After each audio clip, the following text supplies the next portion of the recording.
इंदौर में ऑनलाइन ठगी के बाद एक नए मामले सामने आ रहे हैं। ऐसे एक मामले में पुलिस ने फर्जी मर्चेंट नेवी का अधिकारी बनकर युवती से 26 लाख रुपए की धोखाधड़ी के मामले में आरोपी को गिरफ्तार किया।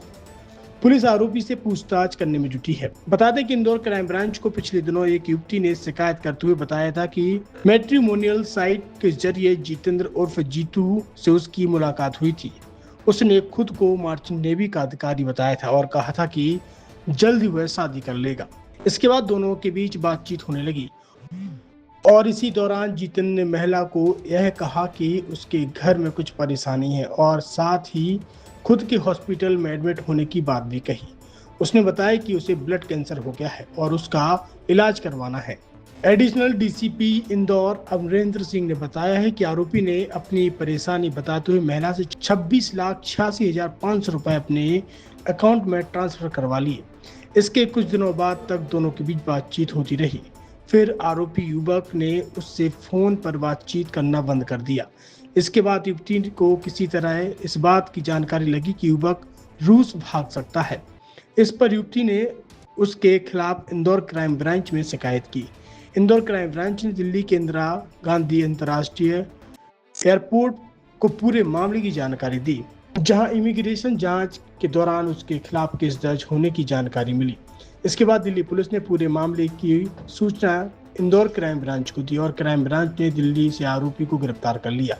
पुलिस आरोपी से पूछताछ कर रही है। पुलिस को अनुमान है कि आरोपी ने कई और लोगों से इस तरह की धोखाधड़ी का शिकार बनाया है।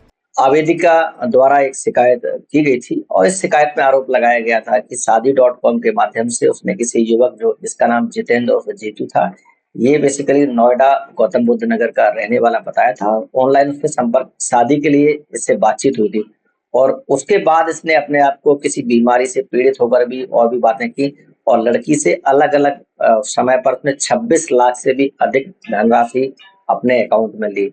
लेकिन बाद में उसको ये लगा कि ना तो इसने शादी की और ना ही उसने उसका पैसा वापस किया।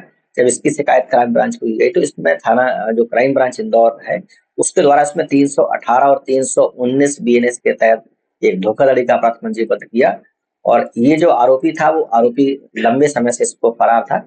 इसका एलओसी भी जारी किया गया था और ये आरोपी जब बेसिकली मतलब यहाँ से भागने की फिराक में था, उस समय जब ये एयरपोर्ट इंदिरा गांधी एयरपोर्ट दिल्ली पहुंचा तो वहां पर इसको रिटेन किया गया और बाद में क्राइम ब्रांच इंदौर के द्वारा जो लीगल प्रोसीजर के तहत उसका ट्रांजिट वारंट प्राप्त करके इसको लाया गया है और इस मामले में गिरफ्तार करके इससे विस्तार से पूछताछ की जाएगी। तो बताया जा रहा है कि ये रूस अभी जो आरोपी है उससे पूछताछ की जाएगी, उसके जो डॉक्यूमेंट्स हैं वो चेक किए जाएंगे क्योंकि ये उसका उद्देश्य भागने का ही था और वहां एयरपोर्ट पर पहुंचा था, उससे पहले उसको डिटेन किया गया है और फिलहाल इस मामले में विस्तार से इसकी पूछताछ की जाएगी और अग्रिम कानूनी कार्रवाई की जाएगी। प्रोफाइल क्या सर इसके पहले इस तरह की फ्रॉड करना ये आरोपी अभी पकड़ के आया है, अभी इससे विस्तार से पूछताछ की जाएगी और इसने अपने आप को ये पोर्ट्रे किया था, प्रिटेंड किया था कि वो नेवी का ऑफिसर है। इस आधार पर इसमें 319 बीएनएस भी लगाया गया है। अन्य इसके जो मामले हैं उस संबंध में भी विस्तार से पूछताछ की जाएगी। विक्टिम का क्या प्रोफाइल है सर? विक्टिम बेसिकली जो पीड़िता है वो इंदौर की ही रहने वाली है और इसने शादी को लेकर ही जो सर्च शादी.com जो ऑनलाइन प्लेटफॉर्म होता है उसके माध्यम से इसकी इस जो आरोपी युवक से जान पहचान हुई थी और उसी के बाद ये ट्रांजेक्शन हुए थे। सर कुल कितने लाख की ठगी इसने कैसे? इस पूरे मामले में लगभग 26,80,000 के आसपास का जो ट्रांजेक्शन बताया गया है और पूरे मामले को पुलिस ने जो क्राइम ब्रांच है उसने इन्वेस्टिगेशन में लिया है।